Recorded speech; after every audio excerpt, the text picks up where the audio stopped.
So, in breaking news, the International Court of Justice has given its ruling on whether Israel is committing genocide in Gaza, and it's a ruling where everyone thinks they have won. Yes, so for those of you who did not watch our pre-show, we did a pre-show on Retardanistan, our second channel. If you haven't already checked it out, like, share, and subscribe. But on that pre-show, we made our suggestions on what we thought may actually happen in the case. Now, just to summarize the case for you very quickly, basically the ICJ said, yeah, we can hear this case.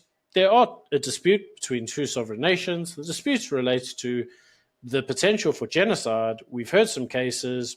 People told us what's going on the ground. There might be genocide. Hey, we don't know. So what we're going to do is we're basically going to say to Israel, guys, don't talk about genocide. It's not cool.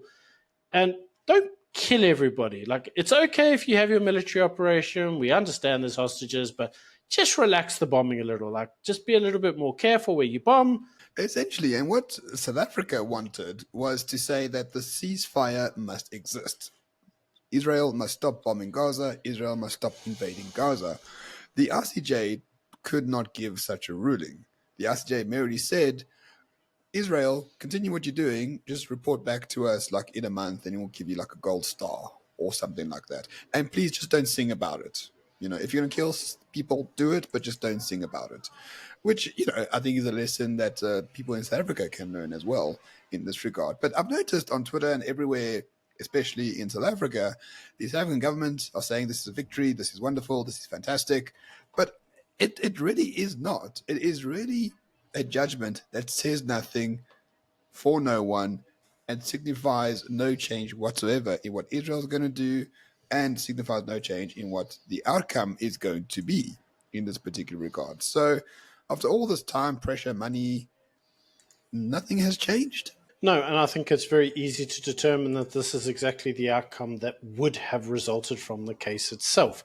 Why do we say that specifically? Because if you actually look at the merits of the case, well, were actually a lot more difficult than the South African government maintained. You know, such as, look, they're bombing the Gazans. Yeah, but they've got loads of hostages. And it's like, yeah, but they're doing self-defense. So, yeah, but you're killing everyone. So the case itself did have merits on both sides. Now, the reason I draw reference to that is because the court didn't really comment on the merits of the case, did it? It said, we've heard some stuff, sounds pretty bad. We're not really going to look at this. Just be a little bit nicer, write up a report, keep evidence of everything you're doing, and let's review it again in a month. Yeah, we'll see how that goes. And that was essentially the judgment. It was a nothing burger. It didn't really say anything. The South African government wanted a ceasefire. They actually wanted a complete ceasefire pending a full court review, and they didn't get it. So, in essence, South Africa has lost. Israel has won, in my view.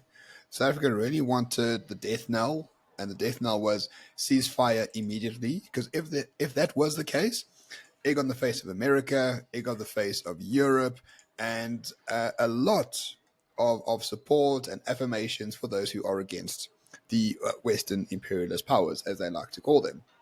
But this judgment nullifies that to a great degree. But I think just because the judgment was given, there is going to be a lot of propaganda saying, look, Israel is committing this, the judge and the court said so. That is not the case. Don't be fooled. Don't be bamboozled. Just understand the court couldn't find any allegations or evidence of genocide, and they basically just told Israel, just please don't try to commit genocide in the future, and then just report back, once a month to make sure that you're not performing genocide. Again, nothing burger all around, egg on the face of everyone, not the knockout blow anyone actually wanted. So therefore, a typical international court case. Yeah, very much so. I mean, obviously the court did say that they did have the powers to grant the relief that the South African government wanted, which is obviously to order a ceasefire. They could have done that. They didn't. They could have also made actual allegations of genocide, which they didn't. They did say the situation from a humanitarian point of view is actually quite dire. It's not a great situation. Israel needs to do more to help the civilians. Yeah, that's pretty generic, mate. It's not. There's no hard winning anything there. It is. I hate to use your phrase, but a nothing burger. There is literally nothing going on there. Not in the slightest. So, all in all, a nothing burger. Don't believe anyone who says they've won. No one has won in this particular case. The war will continue as it always has. And at the end of the day, a lot of money, effort, and time went into this. And the results speak for themselves. No one has actually won a single thing.